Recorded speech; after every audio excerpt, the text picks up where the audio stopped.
What's up, tubers? Today I'm going to show you the location of your EGR valve and more so explain to you the process of how to replace your EGR valve on your 2006 Ford Explorer. This is the 4.0 liter motor. I suspect it's the same location no matter what year Ford Explorer you're driving, but you can verify that for yourself. There's my part number, rockauto.com. If you have check engine code P0401, you simply want to reset your check engine light after you replace the EGR valve. The reason why I'm doing the video this way, guys, is it allows me to focus on the key points for you that you need to focus on to get this job done successfully. This is a fairly easy job, guys. Have fun with it. You'll learn something new in this video, and you'll save yourself lots of money for sure. Okay? This is what the old EGR valve looks like, guys, okay? It is retained by two 10-millimeter bolts, okay? To get those bolts out, you'll have to access them from behind, okay? This bolt here is fairly easy. This one here, you're just going to have to climb up into the motor and do your business, okay? Before you break these two 10-millimeter bolts loose, you're going to need to break loose this nut here, and you'll need an 1/16 wrench or a pair of good grip pliers if you don't have such a wrench to break this one loose. Remember, guys, lefty loosey, righty tighty. And the reason why you want to break this loose first, guys, is because if you took out the two 10-millimeter bolts first and you go to break this loose, the EGR valve will want to move back and forth, and you don't want to damage this, okay?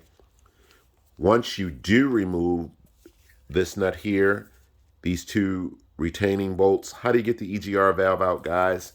You just lean it to the side and pull it away from that line. Keep in mind it goes back in the reverse order that you use to take it loose. There's an electrical connector on top, guys. It's the type of tab that you push down. You just push it down with something, and then you can pull the electrical connector away from the EGR valve. On the side here, guys, of the EGR valve, you're going to see two hoses, okay? A red one on top and a black one on the bottom. Take a flat blade screwdriver and wedge down in here in the corner, guys, and gently pluck those hoses off. You want to inspect those hoses and make sure they're not damaged. If you find any fault with any hoses or electrical connectors, that needs to be dealt with. Your EGR valve will sit in there just like this, guys, okay? So again, this 10-millimeter retaining bolt is easy. This one back here in the corner is a little bit more challenging, but if you just lay on the front of the motor facing the windshield, you'll be able to get back there and do it. And I'll show you how I set that up and everything. So let's run out to the vehicle right quick and get started. What are the tools you'll need to do this job successfully, guys? You will need a 3/8 ratchet, a short 3/8 driver, a deep 3/8 10-millimeter socket, and you will need a short 10-millimeter socket. You will also need a 1/4 inch ratchet and a deep 8-millimeter 1/4 inch socket, okay? Okay, boys and girls, I've opened the hood of the vehicle and I'm facing the windshield.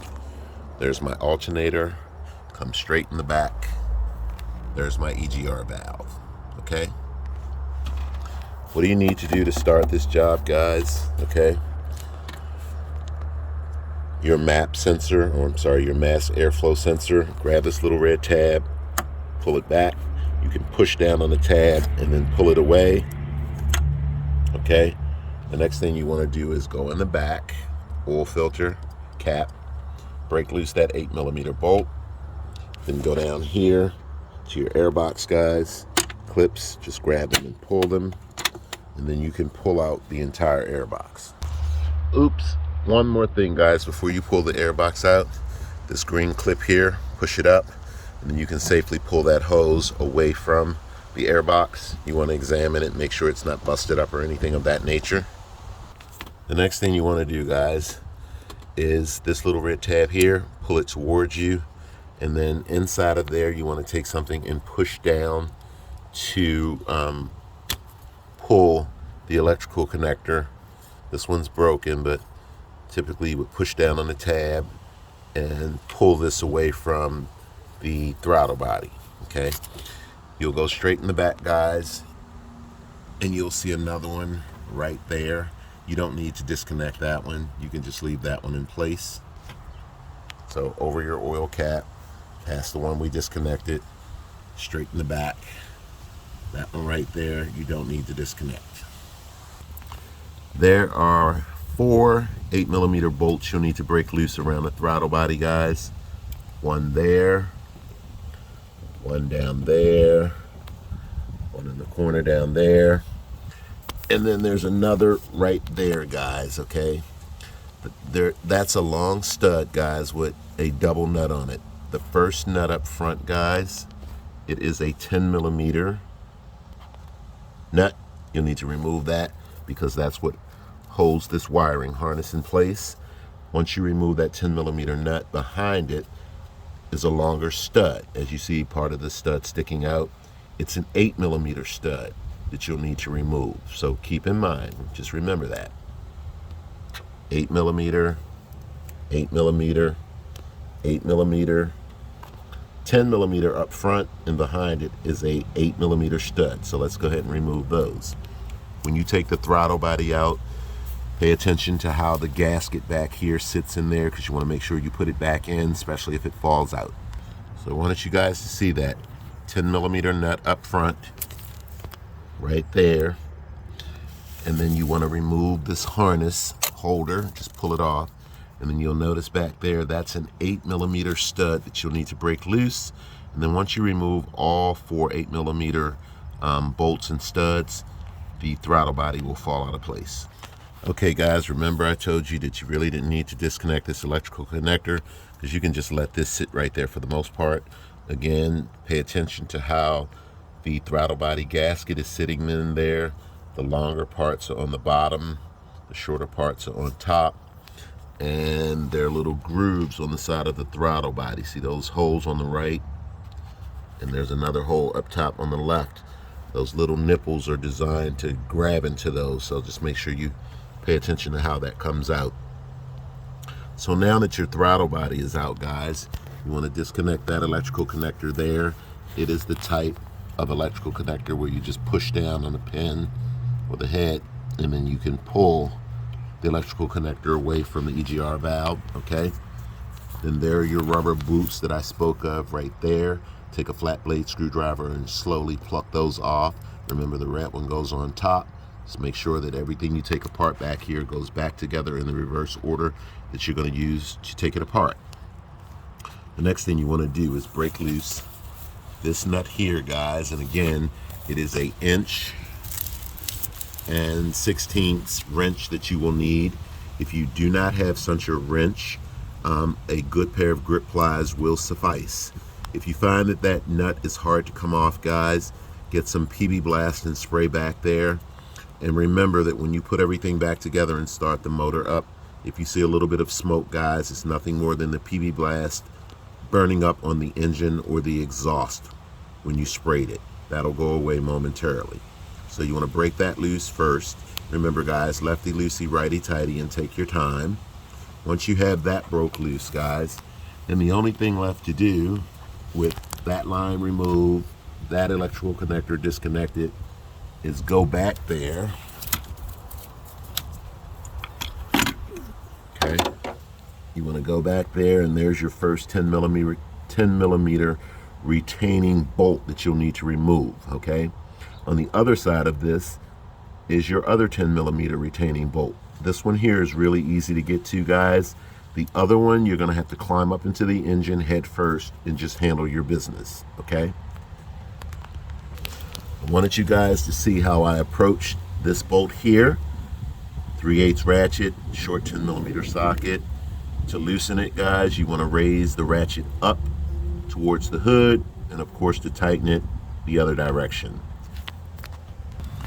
To get to the other bolt, guys, 3/8 ratchet, short 3/8 driver, short 10 millimeter socket. I just got back up in there and I did the same thing from behind the EGR valve to break loose that nut, and that's how you're going to put that nut back on, and you want to make sure that it's on there tight. When you remove the old EGR valve, guys, keep in mind there's a gasket that sits between the EGR valve and its housing, okay? You want to make sure you grab that gasket and remove it. The new EGR valve will come with a new gasket. You want to make sure you use it. It will come with 2 new 10mm retaining bolts. Please use those as well. Before you put your new EGR valve back on and bolt it down, take a little bit of sandpaper, guys, and the housing where the EGR valve mounts to, you want to just lightly sand it, guys, making sure that there's no old gasket there. Wipe it down, and then you can go ahead and start putting everything back together. There's no easy way to get to that other bolt, guys, okay, on the other side. You just have to take your time and get up in there. It's really doable, but just take your time, okay?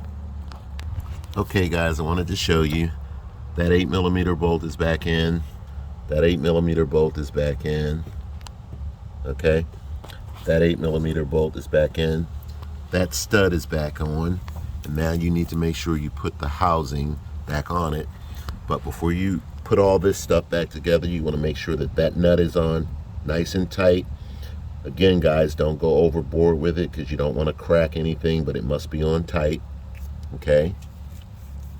Put this housing back on right here. Make sure that your electrical connector is on. Make sure that your rubber boots are back on right there. Okay? Guys, when you go to put your air box back in, put this end in first. Tilt it up like that. Okay? And then you can go ahead and put this in up there. Okay, guys, in the end, do a dummy check. Your 8mm bolt is in right here, okay? Make sure that this is reconnected. Reconnect your mass airflow sensor. Make sure it's in there tight. And then push that little lock tab in. Same thing over here, guys. Push it in. Push the little lock tab in. I'll be replacing this one anyway. And make sure the airbox clips are on, guys. And for the most part, all you have to do is reset your check engine light when you're done. Again, this is a very easy, doable job, guys. For those of you who are first timers, when you go to remove that bolt up here, EGR 10mm retaining bolt, climb into the engine, lean straight up in this area, put your ratchet and everything from this side over, and you'll be able to break that bolt loose, okay? And remember, guys, once you break this loose, these 2 retaining bolts, how do you get the EGR valve out? Just lean it back and pull it away.